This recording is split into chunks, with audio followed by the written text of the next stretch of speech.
ಚಿಕ್ಕೋಡಿಗೆ CM ಬದಲಾವಣೆ ಆದ ಬಳಿಕ ಸರ್ ಇವತ್ತು ಭೇಟಿ ವಿಶೇಷ. ಭಾಳ ಸಂತರ ಬೇರೆ ಬೇರೆ ಕಾರ್ಯಕ್ರಮ ಬರಲಿಕ್ಕಾಗಿಲ್ಲ.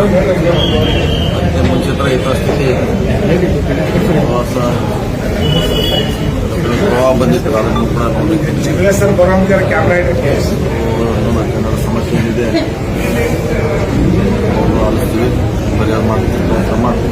ಸರ್ ಈ ಬಾರಿ ನಿರೀಕ್ಷೆಗಿಂತ ಮಳೆ ಕಡಿಮೆ ಆಗಿದೆ ಸರ್. ಕಡಿಮೆ ಇದೆ, ಪ್ರಶ್ನೆ ಇಲ್ಲ, ಕಡಿಮೆ ಇದೆ. ಅದನ್ನ ಮತ್ತೆ ಬರ್ತಿದ್ದ ಆಶಯವನ್ನು ಹೊಂದಿದ್ದೀವಿ. ಅಟ್ಲೀಸ್ಟು ಕುಡಿದ ನೀರಿಗಾರ ಈ ಸಮಸ್ಯೆ ಪರಿಹಾರಕ್ಕೆ ಎಲ್ಲ ಡ್ಯಾಮ್ನ ಬೆಳೆಗೆ ಮಾತ್ರ ತೊಂದರೆ ಇದೆ. ಇನ್ನೂ ಬಿಟ್ಟು ಈ ತಿಂಗಳಿಗೆ ಆಗ್ತದೆ ಹೇಳಿದ್ರೆ ಆದರೆ ಒಳ್ಳೇದಾಗ್ತದೆ. ಆಗಿದೆ, ಸಮೀಕ್ಷೆ ಮಾಡ್ತಾರ. ಏನು ಸಿ ಎಂ ಅವ್ರು ಹೇಳಿದಾರೆ, ಅದು ನೋಡ್ತೀವಿ, ಚರ್ಚೆ ಮಾಡ್ತೀವಿ, ಚೆಕ್ ಮಾಡ್ತೀವಿ ಅಂತ. ನೋಡೋಣ, ಚೆಕ್ ಮಾಡ್ಬೇಕಂತ ಸರ್ಕಾರ ನಿರ್ಧಾರ ಮಾಡ್ತಾರೆ. ಸಿಎಂ ಮೊದಲ ಬಾರಿಗೆ ಬೆಳಗಾವಿ ಬಂದಿದ್ದಾರೆ, ಏನಾದರೂ ಬದಲಾವಣೆ ಜಿಲ್ಲೆಗೆ ಮಾಡ್ತಾರೆ? ಬದಲಾವಣೆ ಮಾಡೇ ಮಾಡ್ತಾರೆ, ಡೆವಲಪ್ಮೆಂಟ್ ಕೆಲಸ ಮಾಡ್ತಾರೆ. ಎಲ್ಲರೂ ಇಂಡಿವಿಜುವಲ್ ಭೇಟಿಯಾಗಿದ್ದಾರೆ, ಆಯಾ ಸಂಘ ಸಂಸ್ಥೆಗಳನ್ನು ಕೇಳಿದ್ದಾರೆ, ಪರಿಹಾರ ಮಾಡಲಿಕ್ಕೆ ನಿಟ್ಟಿನಲ್ಲಿ ಕೆಲಸ ಮಾಡ್ತಿದ್ದಾರೆ. ಚಿಕ್ಕೋಡಿ ಜಿಲ್ಲೆ ಬಗ್ಗೆ ಏನು ಚರ್ಚೆ ಸರ್?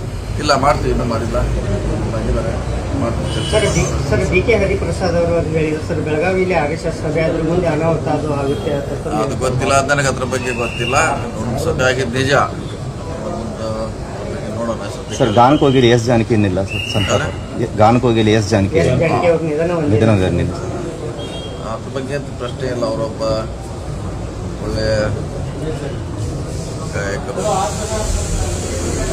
ಕಳ್ಕೊಂಡಿದ್ದು ಈಗಾಗಲೇ ದೊಡ್ಡ ಹಾನಿ. ರಾಜ್ಕುಮಾರ್ ಆದ ಶ್ರೇಣಿಯಲ್ಲಿ ಬರುವಂಥ ಒಬ್ಬ ಕಲಾವಿದರು, ಗಾಯಕರು ಕಳ್ಕೊಂಡಿದೆ. ಕರ್ನಾಟಕ ನಷ್ಟ ಆಗಿದೆ. ಸಂವಿಧಾನ ಬಾಹಿರವಾಗಿ ಅಕ್ರಮ ವಲಸಿಗರು ಕರ್ನಾಟಕದಲ್ಲಿ ಶಾಶ್ವತ ನಿವಾಸ ಪತ್ರಗಳು ಕೊಡ್ತಾ ಇದ್ದಾರೆ. ಕಾಂಗ್ರೆಸ್ ಸರ್ಕಾರ ಬಿಜೆಪಿ ಹೋರಾಟ ಇಲ್ಲಿ ನೋಡಿ, ಯಾರಿದ್ದಾರೆ ಕೊಡ್ತೀರ, ಎಲ್ಲರೂ ಕೊಡ್ಲಿಕ್ಕಾಗಲ್ಲ. ಯಾರಿದ್ದಾರೆ ನಿಜವಾಗಿ ಅವ್ರು ಕೊಡ್ತೀವಿ. ಅವ್ರು ದಾಖಲೆ ಬೇಕಾಗ್ತದೆ, ಇಲ್ಲಿ ಅವ್ರು ಇರಬೇಕಾಗ್ತದೆ ಇಷ್ಟು ದಿವಸ, ಅದೆಲ್ಲ ನೋಡೇ ಕೊಡ್ತೀವಿ, ಸುಮ್ಮನೆ ಹಾಕಿ ಕೊಡೋಲ್ಲ. ಅದೇನಿದ್ರೆ ಅವ್ರು ಬೇಕಾದ್ರೆ ಯಾರು ಚಾಲೆಂಜ್